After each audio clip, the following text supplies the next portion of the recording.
Tenemos el gusto de darle la bienvenida, bueno, a un contertulio de Uno más Uno, Arismendi Díaz Santana. Muchas gracias, buenos días. Bienvenido. Y como ustedes saben, él es un experto en todo lo que tiene que ver con la seguridad social. Y precisamente de eso es que vamos a hablar, a ver cuál es la visión de Arismendi en la actualidad y a qué puede atribuir la crisis en el sistema de seguridad social. Bueno, en el sistema de seguridad social existe, digamos, un relativo estancamiento. En primer lugar, porque no se han ejecutado y puesto en marcha varias de las reformas que previó la Ley de Seguridad Social. Y en segundo lugar, porque ya la afiliación de la población fácil se agotó y ahora se enfrenta al reto de incluir a los trabajadores independientes y autónomos que tienen características socioeconómicas, niveles de ingreso y de productividad muy diferentes y que por lo tanto necesitan un tratamiento especial para poder entusiasmarlo y afiliarlo en la seguridad social. Pero en adición a eso, también hay problemas de gobernabilidad en el sentido de que el Consejo Nacional de la Seguridad Social se hace cada día más pesado, más lento, sobre todo trabado por el problema del veto, y eso da como resultado una arritmia en cuanto a lo que es la toma de decisión para hacer avanzar el sistema de seguridad social. O sea que cuando habla de estancamiento y a no toma de decisiones, ¿a eso es que se refiere? ¿A ese estancamiento por ese motivo? Bueno, uno de ellos. Uno de ellos, exactamente. Porque, repito, hay reformas que no se han aplicado. Por ejemplo, la reforma que establece la atención primaria. Y eso tiene un costo grandísimo para la población en términos de copagos. Hay otras reformas como la implantación del régimen contributivo subsidiado, que tampoco se hace. Hay decisiones importantes que tiene que tomar el Consejo de la Seguridad Social, que como le dije es bastante lento en ese aspecto.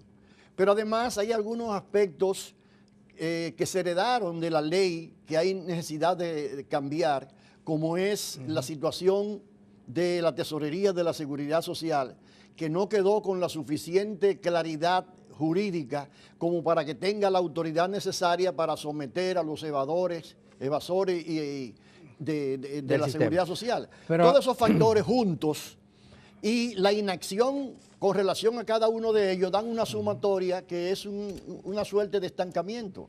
Hay un tema, licenciado, cuando se planteó la necesidad de una nueva ley de seguridad social que iba a tener un carácter universal porque todo el mundo iba a estar sujeto a esta ley, todos pensábamos que el que tuviera un seguro ya iba a resolver por lo menos problemas de salud. Su vejez estaría garantizada, una vejez digna. Claro. Pues iba a tener una pensión.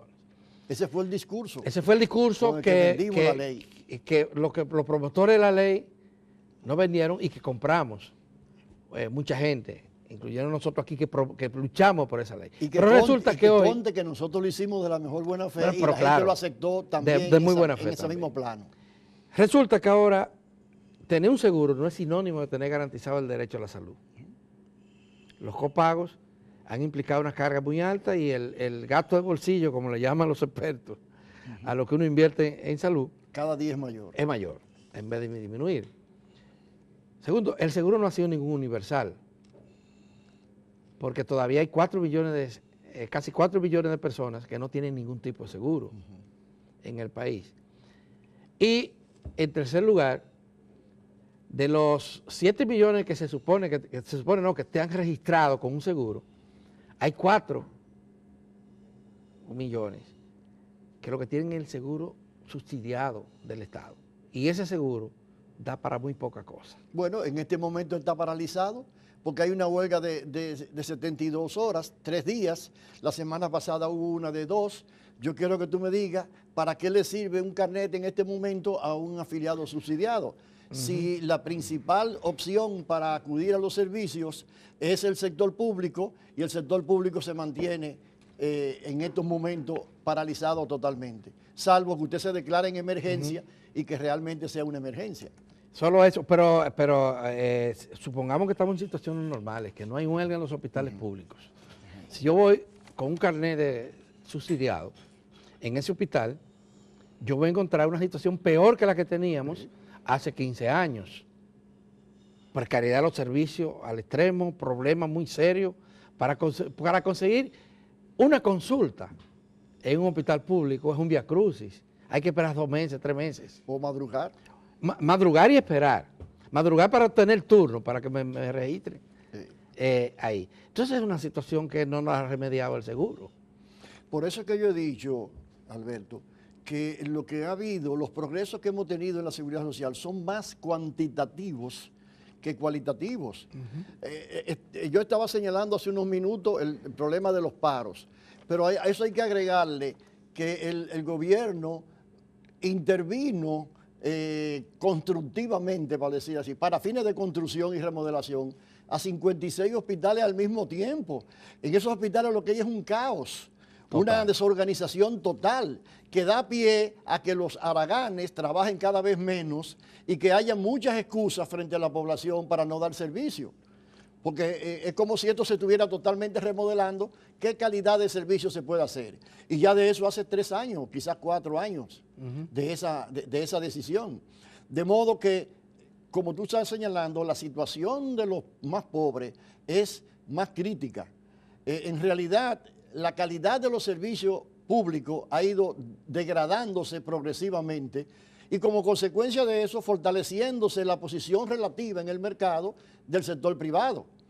Hay gente que habla de que fulano de tal es privatizador. No, el principal privatizador de la medicina en este país es el propio Estado, que deteriora los servicios públicos y deja que el sector privado haga lo que más le convenga. Pero no solamente ha dejado que haga lo que más le convenga, lo ha incentivado. Porque además de que estos 3 millones y tantos de personas que estamos incorporados al régimen contributivo, que pagamos un seguro, buscamos servicios en el sector privado, pero además de esto, los hospitales que ha construido el Estado en los últimos 15 años han sido traspasados al sector privado y hay algunos, como por ejemplo el tema de la Plaza de la Salud, el tema del CEDIMAT, que allí hay que pagar tanto como si uno fuera a una clínica privada. A propósito de eso, déjame decirte lo siguiente. La Ley de Seguridad Social previó, y eso tú puedes dar 1000 por 1000 seguro, porque yo fui quien redactó la ley y quien aseguró eso, que esos subsidios que el Estado le da a instituciones semiautónomas o autónomas, como tú quieras llamarlo, se iban a considerar como un pago previo de lo que hoy es el SENASA, para que esas instituciones atendieran en forma gratuita a la población subsidiada que les remitiera el SENASA. Nada de eso se está cumpliendo. O sea, el Estado está gastando una cantidad de dinero en instituciones sin recibir nada a cambio. Pero ¿por qué no se cumple? O sea, porque no hay voluntad política. Porque no hay voluntad política. ¿Y para qué sirven los órganos? Es una cosa que gana todo el mundo. Cuando yo le expliqué eso a doña Mary Marrancini, ella se alegró muchísimo. Es más, fue inspirado en la realidad de rehabilitación que yo hice esa propuesta y la incluí en la ley.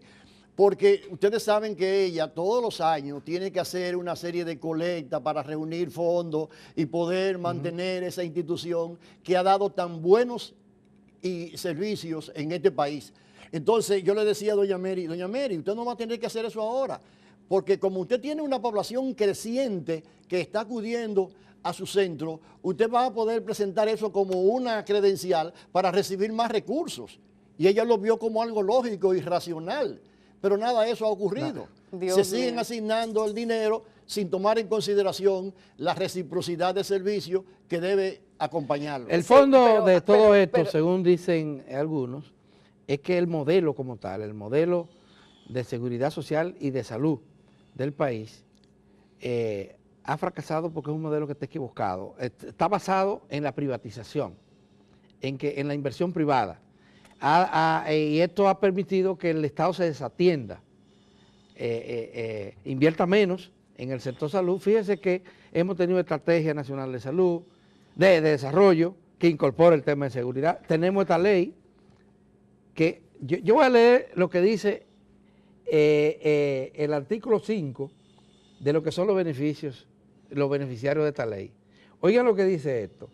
Son titulares de derecho a la promoción de la salud. Derecho a la promoción de la salud. Prevención de las enfermedades y a la protección. Recuperación y rehabilitación de la salud y preservación del medio ambiente. Sin discriminación alguna, todos los dominicanos y los ciudadanos extranjeros inclusive, que tengan establecida residencia en el territorio nacional. Óigame, el sistema no ha hecho nada en promoción, ni en prevención de enfermedades. No está metiendo el sistema de seguridad social un centavo. Todo el mundo reconoce que eso es importante, que eso es vital. Que y está consagrado en la ley. Pero no se hace nada en ese sentido. Esa es parte de la parálisis que estábamos hablando al principio. Del estancamiento. Pero déjame hacerte una pequeña corrección. El tema hay que verlo al revés.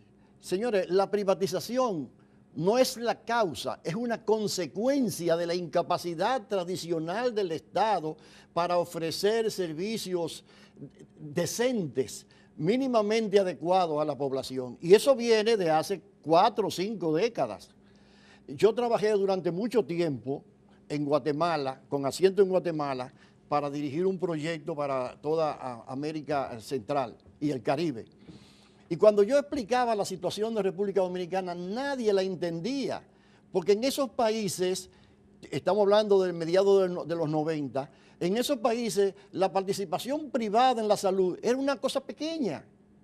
Pero ya en República Dominicana, hace tiempo, desde los 80, de cada 3 afiliados a algún seguro, 2 lo estaban con el sector privado, 1 con el IDCS, y la mitad de esos que estaban con el IDCS era los que iban al IDCS.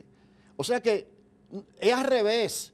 El sector privado se está beneficiando de la incapacidad pública para prestar un servicio adecuado a la población. Bueno, pero eso lo que debió de hacerse no era... Entonces, Alberto, cuando nosotros vamos a hacer la ley, ¿por qué fracasaron tantos proyectos de leyes anteriores a este? Es bueno que tú sepas que desde el 1966, un consultor de la OEA llamado Melvin Knight le hizo una propuesta a nombre de la OEA al presidente Balaguer entonces para reformar el seguro social. Oye, desde el 66 se está hablando de eso. Se hicieron muchísimos intentos, incluso con la intervención de la Iglesia Católica, de la OIS, de la OIT, de toda serie de organismos por el estilo. Y todos esos proyectos fracasaron.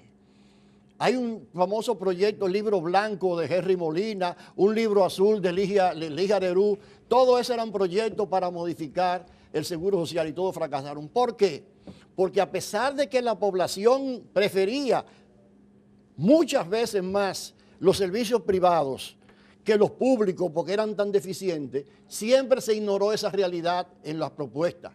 Entonces, cuando nosotros nos tocó diseñar el sistema, tuvimos que partir de esa realidad, porque si el sistema es para beneficiar a la población y la población tiene una inclinación determinada, comprobada en todos los estudios y en todas las encuestas, no podemos ignorar esa realidad. Pero el resultado que tenemos hasta ahora es que se ha aumentado la exclusión, ¿verdad? De la gente que está afuera. Y segundo, los que tenemos seguro y vamos a una clínica privada, hoy recibimos servicios más precarios que los que teníamos antes. Más costoso. Y no, precarios los servicios como tal, porque ahora las clínicas están masificadas y no ha habido remodelación, no ha habido inversión para pagarle más a los empleados, para mejorar las infraestructuras de estos centros. Por lo menos no se observa eso. Pero además está algo que aquí yo no lo encuentro en la ley, el copago. Eso quería preguntarle. ¿Qué pasa? Sí, ¿qué pasa con yo estoy como asegurado, recibo menos servicios y además tengo que pagar más. O sea, ¿qué dice la ley sobre el copago? Y además, quisiéramos saber si existe límite, porque uno se encuentra que un médico cobra de copago 1.500, otro 2.500. Y otro 3.000 y otro no. Exactamente, es un desorden. Pero la otra cara de la moneda es lo que puso de relieve el presidente de la Asociación Nacional de Clínicas Privadas, de que los médicos están recibiendo chilatas de las ARS. Bueno, pero vamos a empezar con el copago, con el gasto de bolsillo de la gente. Lo que dice la ley, y ustedes la tienen y lo pueden comprobar por sí mismos, es que solo hay por ley un copago establecido, y es el que se paga cuando se prescriben medicamentos ambulatorios. Y la ley dice que es el 30% del precio, digamos, a nivel de farmacia. Es el único copago que estableció la ley. O sea, para compra de medicamentos, Para nada compra más. de medicamentos. No para servicios médicos. Medicamentos ambulatorios. De medicamentos ambulatorios. Sí. Porque los medicamentos cuando tú estás internada, Sí. hospitalizada, en emergencia, eso no tiene ningún copago. Y eso se estableció porque cuando yo estudié seguridad social en España, uno veía una cantidad de medicamentos que a la gente le prescribían cualquier cantidad de medicamentos porque no tenía ningún límite. Y usted veía a esos viejitos, casi tenían una farmacia paralela en su casa. Además de que la población, a veces te recomiendan a ti 30 pastillas, tú te tomas las primeras 10, te sientes mejor y abandonas las otras. O sea, y uno de los factores de crisis de los seguros de salud en Europa, particularmente en España, era el consumo excesivo de medicamentos. Por eso se puso ese 30%, que la población nunca ha cuestionado esa parte, porque es algo razonable. Ahora bien, todos los demás copagos son, y lo estoy diciendo frente a la Cámara con toda responsabilidad, absolutamente ilegales, porque no tienen ninguna base en cuanto a la ley de seguridad social. Fueron establecidos mediante un acuerdo que no es ley ni está sancionado por nadie en este país que tenga autoridad para ello, y de ahí se estableció un 20% de prácticamente todos los servicios que se administran a la población. Pero además se dejó en el aire el establecimiento de el copago que se le pagarían a los médicos. Los honorarios médicos. Originalmente, en función de los honorarios, originalmente eran 100 pesos. Ahora bien, como tú señalas, Ana Mitila, es cierto, absolutamente cierto, que lo que se le paga a los médicos por consulta es una ridiculez. Claro, porque hablar de pagan, 300 pesos, de 400 pesos, aire de 500 acondicionado, pesos. Tienen que comprar o alquilar un espacio en una clínica. Tienen que pagar una secretaria, por lo menos. Entonces... Ahora tú te preguntas lo siguiente. Oye, pero el colegio médico vive echando pleitos y vive demandando cosas. ¿Y por qué no ha demandado un cambio en ese sentido? Pues tendría el apoyo de todos nosotros y de todos los consumidores, de la opinión pública y de todo el mundo, porque no se puede sostener 10 años después un pago tan ridículo a los médicos. Claro. ¿Y por qué? Porque eso le da libertad para establecer, como tú dices, los copagos de manera unilateral y de manera ilegal y sin ningún tipo de comprobante. Y no considera... De modo que el verdadero perjudicado de ese proceso, es la gente, donde nunca tuvo nada que ver, es la población, los usuarios. Entonces, las ARS se economizan ese copago, porque somos nosotros, ¿verdad? La población en general, lo que estamos financiando los bajos salarios que le pagan a los médicos. Pero tú nada más tienes que ver lo siguiente, desde que comenzó el Seguro Familiar de Salud en septiembre del 2007, ya hace 10 años cumplido, se ha modificado la cápita 8 veces y nunca se ha movido el tema del pago a los médicos por consulta. No, y no solamente el pago a los médicos, también los otros servicios hospitalarios. No, porque los otros servicios son un porcentaje. Un 20% es un porcentaje, por lo menos. Pero en muchos casos llega al 100% porque el otro tema, el otro gravísimo error que no está contemplado aquí es la exclusión del servicio básicos. Hay muchos procedimientos médicos que te dicen cuando uno va con su seguro, no, el seguro no cubre eso. Sí, se aplican tecnicismos. Uso, por ejemplo, la paracoscopía. En eso se ha mejorado un poco, pero no suficiente, para que la población sienta que hay una verdadera protección. Sí, y eso no es ilegal también. Claro. Porque lo que sucede es que es necesario que las autoridades se involucren más, que asuman responsabilidad, porque para eso es que la ley lo estableció. La Superintendencia de Salud, por ejemplo. no podría regular esto, evitar estas injusticias que se están cometiendo contra la población asegurada. Claro.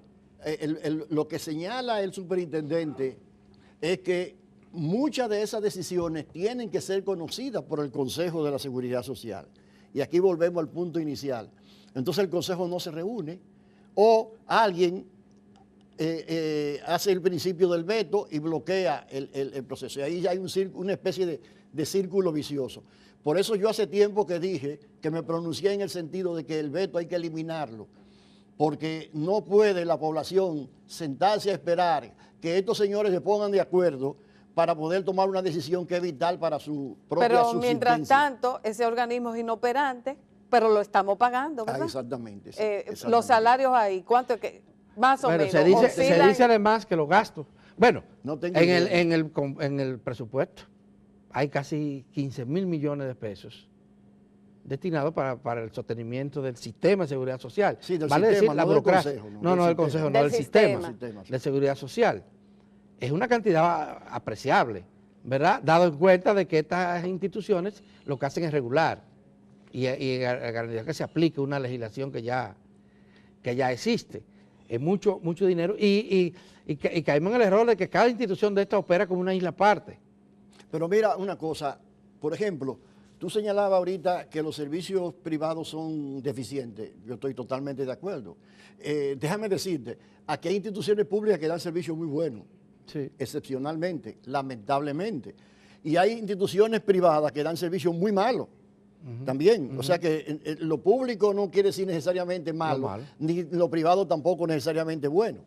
Ahora bien, fíjate lo siguiente, cuando iba a comenzarse el seguro familiar de salud, y yo era gerente general de eso, por lo tanto conozco muy bien eso, era necesario, porque la ley así lo establecía, que el ministerio, en ese entonces la Secretaría de Salud Pública, habilitara las instituciones que estaban en capacidad para prestar servicio, o sea, las clínicas, los consultorios, los hospitales, etcétera, etcétera.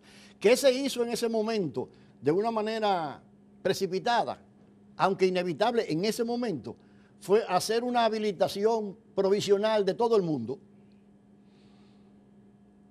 Eso fue como a mediados del 2007. Todavía esa habilitación provisional está vigente. La provisionalidad es indefinida. Indefinida. Ahora bien, ¿qué es lo que está ocurriendo? Es verdad que en el sector privado hay muchas deficiencias y muchos abusos y hasta cosas peores, y que no se supervisa. ¿Pero por qué no se supervisa? Porque el Estado no tiene calidad moral. Porque ¿con qué moral puede el Estado, con esos hospitales, en esas condiciones que está diciendo la gente que están dando un mal servicio, puede sin embargo entonces fiscalizar, supervisar y penalizar a un sector privado? El tema es el siguiente, Arimendi. El artículo 61 de la Constitución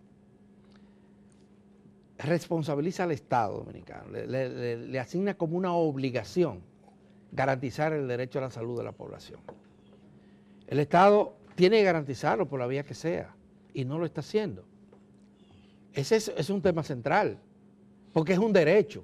Entonces, ese derecho se ha privatizado, por tanto, se está haciendo negocio con la salud dominicana. Eso no lo duda nadie aquí. Claro. Se está haciendo negocio. Y es un servicio tan básico, tan fundamental, como es el caso de la educación. En la educación está ocurriendo ahora un poquito lo inverso.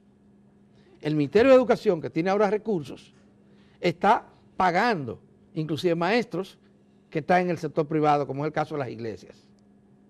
Lo está haciendo. Pero en el caso del sector salud, es que todo el dinero se está yendo para el sector privado. Es todo el dinero. Ni siquiera tenemos garantizadas las pensiones. Bueno, ese es otro tema. Otro tema.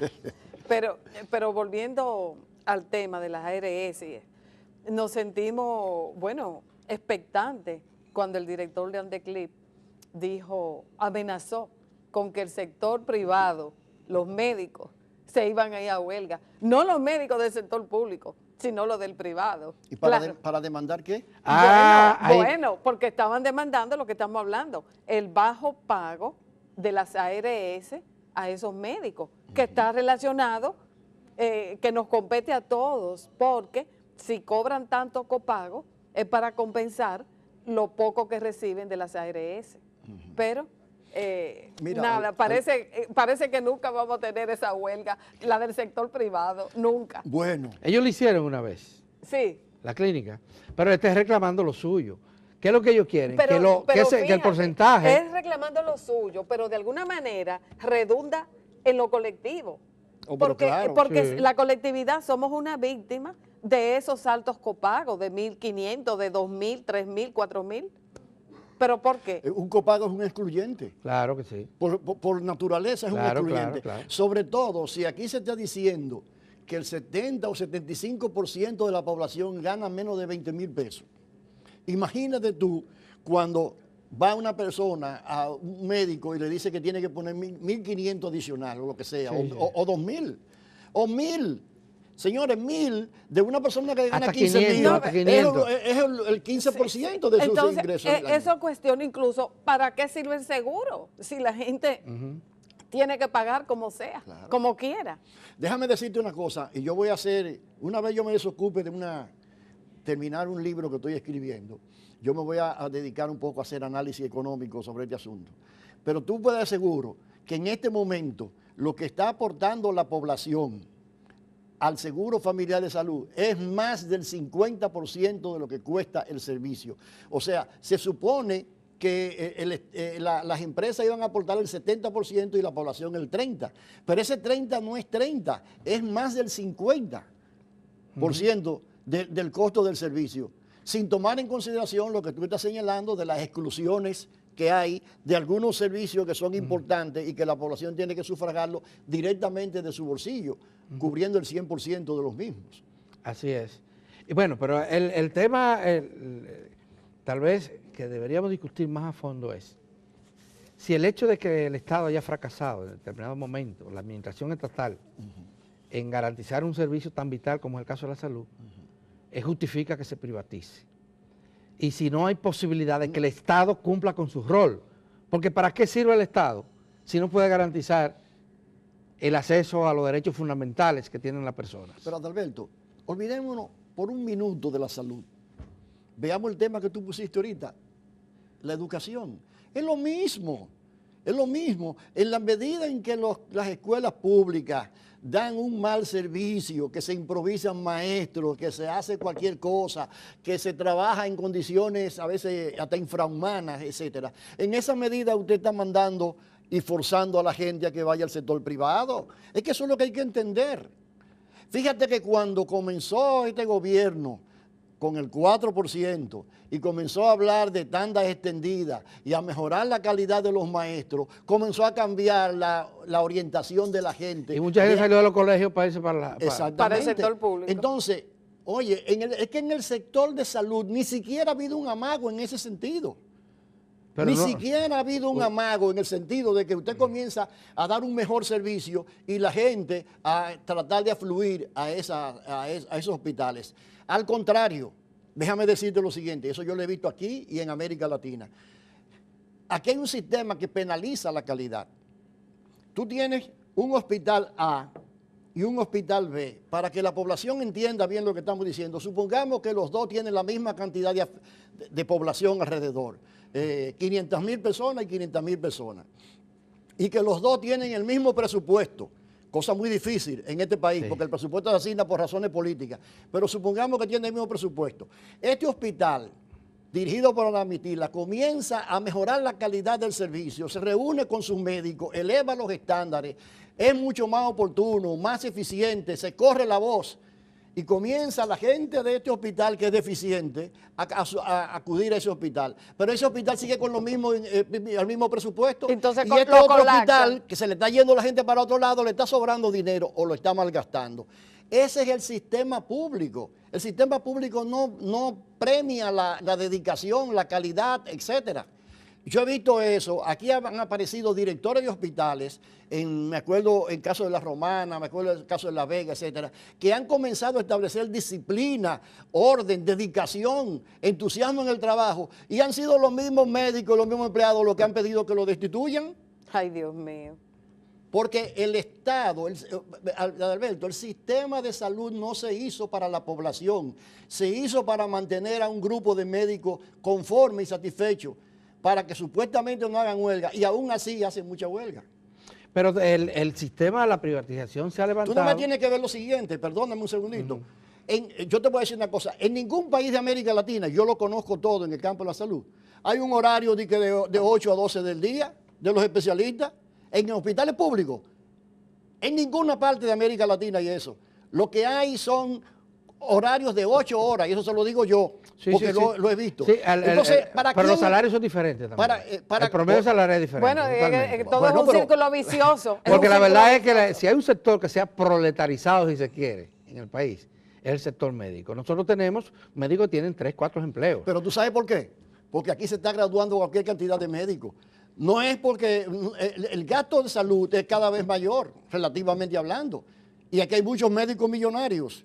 Lo que pasa es que aquí se está formando... Pero el Estado, el Estado debería ser... Están formando médicos, ¿quién sabe? ¿Ustedes no vieron la oposición que han habido cuando han hablado de hacer una evaluación al final de la carrera y ese tipo de cosas? ¿Qué tiene eso que ver? Con la calidad.